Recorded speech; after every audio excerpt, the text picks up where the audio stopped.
O'yindan oldin bosim katta edi, chunki shu uydagi o'yindan oldin natijani hal qilib kelishimiz kerak edi, chunki o'shanaqa maqsadda edik.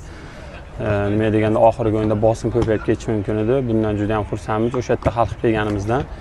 O'yindan keyin juda ham yaxshi atmosfera, muxlislar, xalqimiz hamma xursand. Bundan juda ham xursandmiz. Ozgina shu xursandchilik qo'shganimizdan muxlislarni ko'ngliga deymizmi, qalbiga deymizmi? Ashuna juda ham yaxshi Dubayda bo'lgan, keldik ham. Lekin kelganimizda ko'proq odam kutib olsa kerak deb o'yladik aeroportda, lekin boshqa ko'pchilik birlashgan raqamliklarda bo'lib qoldi. Endi baribir 37 millionmiz har holda. O'shaning uchun bu yerda ko'proq bo'ladi deb o'yladik, lekin bilmadim, unaqa bo'lmadi. Balkim 10-dek o'yinni hamma kutayotgandir, xudo xolasa. O'sha o'yindan keyin shunaqa atmosfera bo'lsa kerak deb o'ylayman. Qatar bilan o'yinga rejalar qanaqa?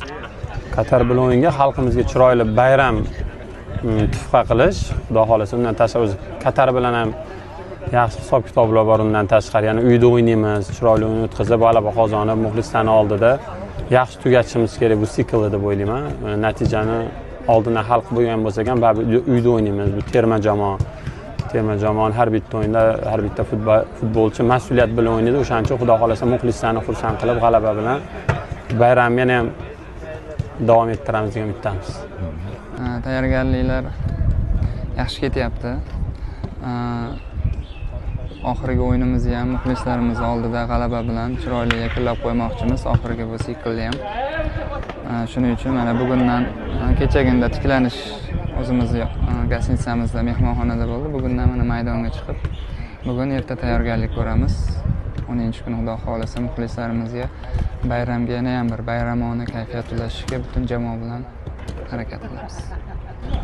Endi o'z-o'zidan hissiyotlar o'zgacha, lekin shaxsiy o'zimni olib qarasam, halicha to'liq his qila olmayapman shekilli nimalar qilib qo'yganimizni. Endi bolalar ham endi xudo xolasa 10-kundagi o'yinda g'alabadan keyin ham o'zimizni muxlislarimiz ongida butun 100% his qilsak kerak deb o'ylayman.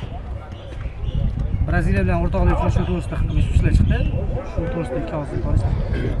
Men ham xuddi siz bilgandek mish-mishlarni bildim xolos. Menda ham to'liq informatsiya yo'q. U haqda hali bir o'zimizni rasmiylar aytishgani yo'q, o'ynaymiz degan ma'lumot yo'q.